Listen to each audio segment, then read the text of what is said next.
Meghan Markle's latest attempt at building a lifestyle empire is turning into one of the most bizarre brand experiments we've seen from a public figure in a long time. It's like she looked at Goop, copied the aesthetic, slapped on her own flavor of royalty, and then let Netflix do all the heavy lifting. That's not an exaggeration, because from what insiders are now revealing, Netflix is the one manufacturing, organizing, and managing the whole operation behind this. Meghan, she's just showing up to shoot some Instagram reels and choose what she likes from a catalog of pre-made ideas. Let's back up a bit.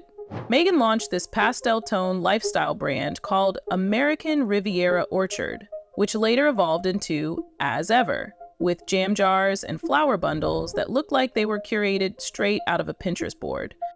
The brand was introduced alongside her Netflix series With Love, Meghan, making it seem like both were part of the same grand vision. But the truth? It's messy. One minute she's announcing that As Ever is on pause via her podcast, and the next minute she's posting an Instagram story promising a restock later that month, without specifying the actual month. Confusing? That's the point. What's even more wild is how fast the initial batch of products sold out. Some claim it was all part of a planned scarcity marketing stunt, a tactic used to create artificial demand. But behind the curtain, it sounds more like they barely made any stock in the first place. Or worse, they manipulated the website to show a sold-out status to give the illusion of overwhelming popularity. And when you're selling online, that kind of trick is easy. There's no shelf. No physical inventory anyone can verify. Just flick a digital switch and boom, sold out. But the plot thickens when you look into the actual ownership of As Ever. See, Netflix isn't just a promotional partner. They're practically the entire infrastructure. From what has come out, Netflix is the one coordinating the logistics, overseeing product design, and handling the operations. Okay, for now, focus here for a minute. Don't worry, their drama will keep going on. Think a little about yourself too. An Indonesian scientist has uncovered a shocking truth about belly fat, and it has nothing to do with diet or exercise. 95% of people who tried this strange bedtime ritual lost 25 pounds or more. Some even dropped over 50, all while sleeping. No gym, no starving, just one simple step before bed. It sounds crazy, but it's backed by science. Tap the link in the description and see for yourself. And Meghan? According to multiple insiders, she doesn't even have an internal team. The whole thing is being outsourced. This isn't her empire. It's a licensing deal that feels like a celebrity vanity project dressed up as a Martha Stewart-level brand launch. And here's where it gets even more ridiculous. Meghan apparently hired a chief operating officer recently. Why? If Netflix is managing the whole operation, what exactly is the COO overseeing? Is it just to make the brand look more legit? Because right now, it's all smoke and mirrors. One person who's close to the situation straight up said there's no real team behind As Ever. Just Meghan picking samples and posing in kitchen gardens while Netflix runs the engine. Now add in the weird timing, Meghan launched As Ever without even coordinating it to properly sync with the release of her Netflix show. If you're planning a lifestyle brand that's supposedly tied to a feel-good documentary, wouldn't you at the very least release your jam when the show drops? But nah. The rollout has been clunky, disorganized, and strangely out of sync with everything else going on. It's as if she wanted to be part of the lifestyle influencer game, but skipped the part where you actually have a plan. And just when you think it couldn't get more confusing, she announces that she's also launching a rosé wine. Not in a few years after refining the blend. Nope, in 3 weeks. That's it. Boom, wine now. Because Kylie Minogue took 10 years to develop hers, and Meghan clearly doesn't have the patience for that. At the heart of this whole circus is Meghan's obsession with controlling the narrative, while doing none of the actual heavy lifting. Insiders say she's more focused on how things look than how they actually work. The goal seems less about building a sustainable brand and more about maintaining an aesthetic that screams elevated taste without delivering anything that holds up under real scrutiny. It's like if a curated Instagram feed tried to become a company. When people started digging into As Ever, they realized there wasn't much substance there. The branding was generic, the products were vague. No one even knew where the tea or jam was coming from. It was as if everything had been sourced from a catalog of wholesale pantry items and given a soft filter. And yet, Meghan's followers, at least some of them, were ready to jump in with open wallets.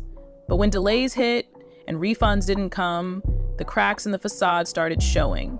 The reason it matters who's really running the show is because Meghan has publicly framed this venture as her passion project. She pitched it as something deeply personal, an extension of her taste and values. But according to one source, even the most basic decisions, like what to sell or how to package the products, weren't actually hers. Netflix was calling the shots. They saw As Ever as an extension of their IP strategy, not some royal Gwyneth-style rebrand. For them, it was just another merch pipeline to squeeze more out of a show that wasn't pulling great viewership numbers. Netflix didn't want to be tied too closely to perishable goods either. That's not their game. They've had success slapping Stranger Things branding on lunchboxes and t-shirts, but jam and wine? That's a logistical nightmare. They reportedly insisted that As Ever remain a separate entity, at least on paper, even though they were funding and manufacturing everything. The result was a blurry mess of unclear ownership, marketing spin, and a public-facing brand with no clear identity or leadership. And that leads to the most awkward part. What does Meghan actually do in this setup? She's not developing products. She's not handling the logistics. She's not even managing a team. She's been described as someone who just reviews samples, picks what looks good, and shows up for photo ops. According to people close to the situation, this wasn't an accident. Meghan wanted the benefits of being a lifestyle icon without the stress of actually running anything. There's also been chatter that she rejected multiple opportunities to invest in or partner with more established brands. She didn't want to be in the background. She wanted her name front and center, even if it meant starting from scratch and figuring it out as she went. And clearly, that part's still in progress. Industry insiders say she had serious talks with Flamingo Estate and even Oak Essentials, both of which had real teams and proven track records. But in the end, she passed. Probably because she wasn't willing to share the spotlight or the decision-making power. The irony is, she might have had more success if she just stayed behind the scenes. She's actually decent at selling other people's products. J.Crew sweaters, beauty brands, anything that doesn't carry her direct name tends to do well when she endorses it. But once it's her brand, her name, her face, things start to fall apart. It's as if the more she inserts herself, the less believable it becomes. She wants to be seen as a modern Martha Stewart, but the effort, the execution, and the commitment just aren't there. All that's left is an image, one that's slowly starting to fade. The craziest part is how out of touch it all feels. Meghan seems to believe she can waltz into the lifestyle space and dominate it just because of her title and past fame, but the game has changed. People want authenticity. They want to feel like the person behind the brand actually believes in what they're selling. With Meghan, it's hard to shake the feeling that everything is just performative. From the curated kitchen shots to the handwritten jam labels, it's all designed to look meaningful, but ends up feeling hollow. There's also this weird pattern of starting projects and then abandoning them halfway through. One minute she's promoting a podcast with dramatic trailers and voiceovers. The next, she's quietly shelving it without explanation. Same with the As Ever brand. First, it's on pause, then it's being restocked, then new product lines are announced, and then there's complete silence again.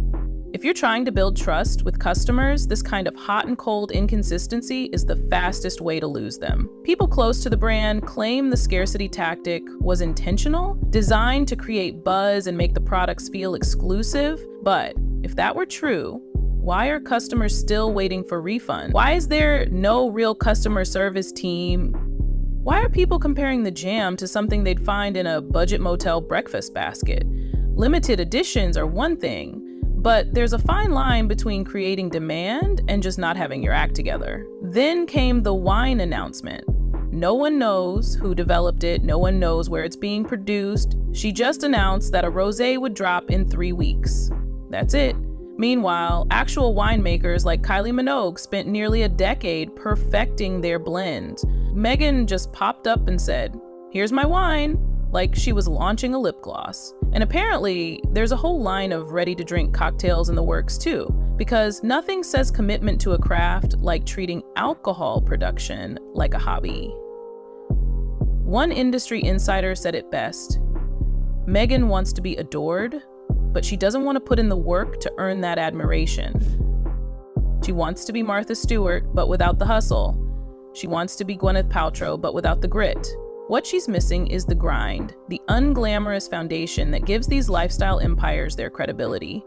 Instead, she's trying to skip all that and just fast forward to the part where everyone calls her a mogul. Even her fans are starting to question what's going on. They were promised something personal, something reflective of Meghan's taste and value. What they got instead was a rushed product line wrapped in soft branding and backed by a streaming giant trying to milk whatever's left of the Sussex buzz. And when even your loyal base starts raising eyebrows, that's a sign that the brand is losing its footing. The sad part? She really could have built something meaningful. She had the platform, she had the reach. She had an audience that was ready to support her, but she wanted the glory without the grind. Instead of finding real partners, investing in talent, and slowly building credibility, she tried to cut corners with a corporate engine behind her and a few Instagram reels in front. And now the cracks are showing. If Meghan ever wants this lifestyle empire to work, she's going to have to stop pretending to be an icon and start acting like a builder. Because right now, as ever, doesn't feel like a brand. It feels like a placeholder for what she wishes her image still was. And wishful branding doesn't sell. Jam or anything else for that matter.